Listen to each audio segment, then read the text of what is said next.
Professor Gopal Guru, Professor Anil Sadgopal, Dr. Shashi Tharoor, Advocate Liju, and most respected politicians, political leaders, and thinkers of the nation. It's actually, we are running short of time, but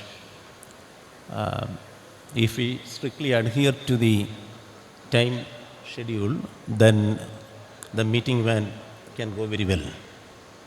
15 minutes is allotted to me to introduce the problem.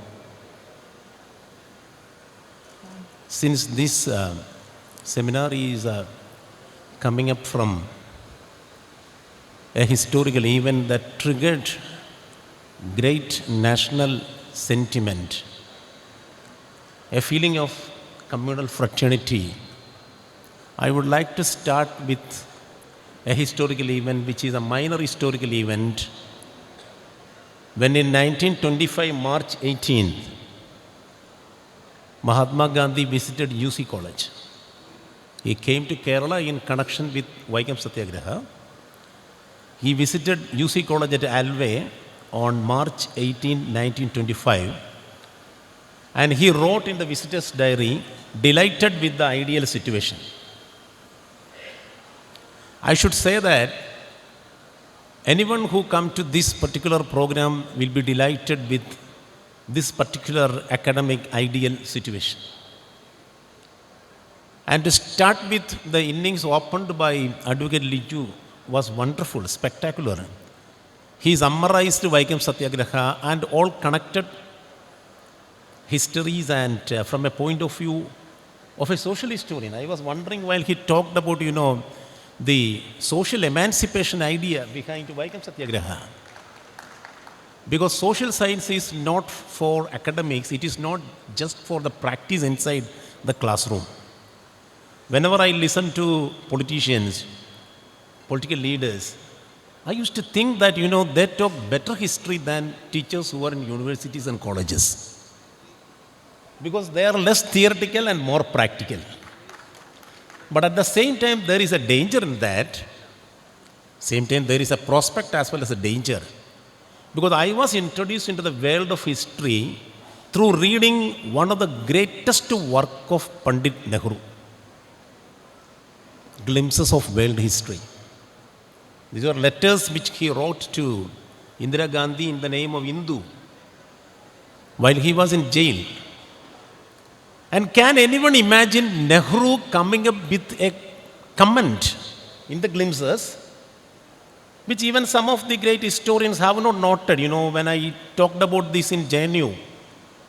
Oh, has he written about like that?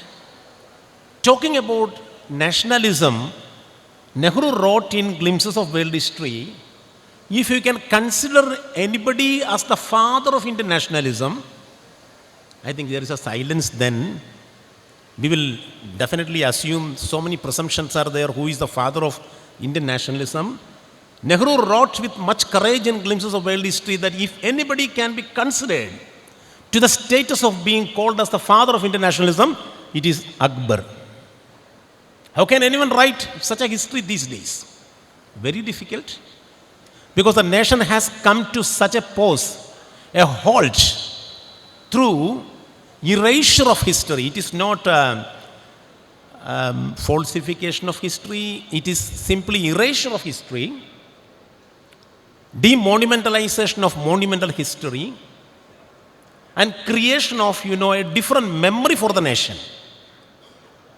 What the present regime, that is the BJP at the center, is doing, that they are trying to erase history.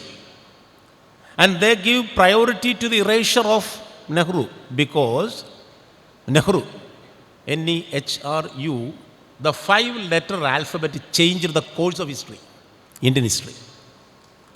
I think some of you know about the biographical statement about Nehru, when a great historian commented about Nehru.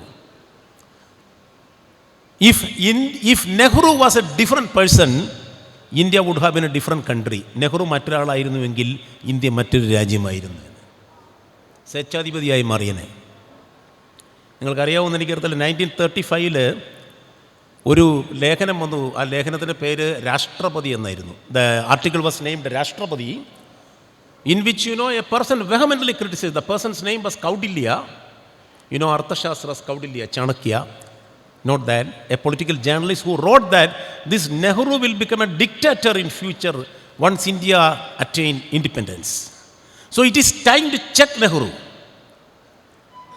There should be checks on Nehru. We should control him. Otherwise, Nehru will go like this and he will become an absolute entity, a despot, if India attain independence somewhere in the near future. Only after a few years that the world came to know that the article was written by Nehru himself. To make a check on him, to prompt people to understand that this Nehru, what are the problems with Nehru? Because everywhere, when he go for talks and lectures and public conventions, Nehru is often eulogized. So Nehru just want to make a self-control, make a self-critical assessment, and to make a critical assessment through writing an article in somebody's name as Kaudilya, Rashtrapati, in 1935, where he called himself as a despot. So only years later that people came to understand that it was written by Jawaharlal Nehru in order to make a check on him, an introspection which is very necessary for any politician, a practicing as well as an ideological politician. Nehru was such a wonderful person. Along with the great leaders, it was Nehru who actually carved the idea of India. If you want to study the idea of India, the best thing for you is to read 3 books of Nehru: Discovery of India, an autobiography. His autobiography is named An Autobiography, or Atmakatha, and then Glimpses of World History. Only 3 are enough, and some speeches also.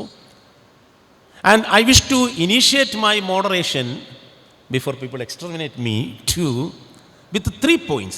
One, sir, what is the mentality that is prevailing in India now? If you go by the historians of emotions, the mentality is the mentality of the 100. Everything is imprisoned. Democracy as a concept and an idea is imprisoned. Not individuals. Democracy is imprisoned. Freedom of expression is imprisoned. Differences are imprisoned. India used to be a land where, celebration of different perspectives was the national culture. Let us celebrate different culture, different ideas and perspectives. So ideas and perspectives are imprisoned. Now they take a viewpoint that, the present is to be written in the present tense of the ruling regime. So that is very dangerous when you consider about history writing.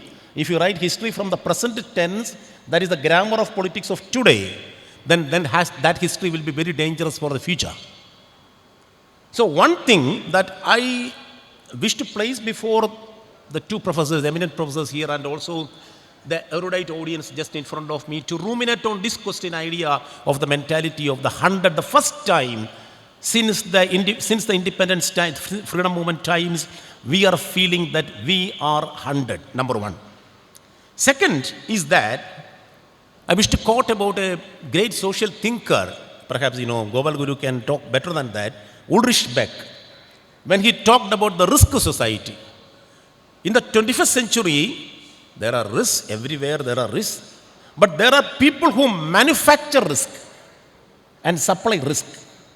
So what is happening in India is this manufacturing industry, political industry that is manufacturing risks and supplying everywhere. So risk have become very normal in that sense. So when our freedom is curtailed, when the idea of India is, dismantled, when historiography based on critical research is imprisoned, we think that it is quite normal because that is the order of the day. So normalization of the risk is happening in India. The second point I wish to state before you. And the third point concerning my own subject, which is a very beautiful and powerful subject, but many people think it as, a thing of the past, history. History is a subject which is having a therapeutical impact. A therapeutical impact in the sense that, a healing power with history. If you are historical, if you are historically sensitive and scholar, then definitely good ideas come from that. The best classic example is Nehru. So that kind of an ideational fertility for the politicians is the need of the day, the exigent need of the day, I must argue like that. Many good, great politicians and emerging politicians are sitting in front of me. You should think about, the creation of ideas, because we live in a world, as it was introduced by somebody, that, we live in a world of software, hardware. But what we need is thoughtware too. It's a phrase which was used by Professor Kunyaman, who died recently. Thoughtware. How do you develop ideas?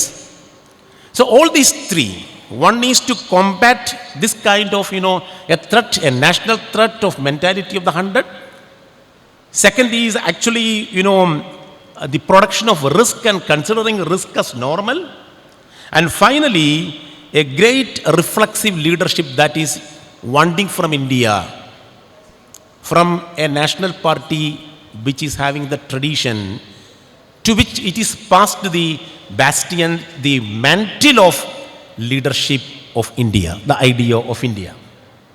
So these 3 points I just placed before you for your kind consideration and also for deliberations, just from my point of view, because, everybody has got, their own point of view. This is my point of view.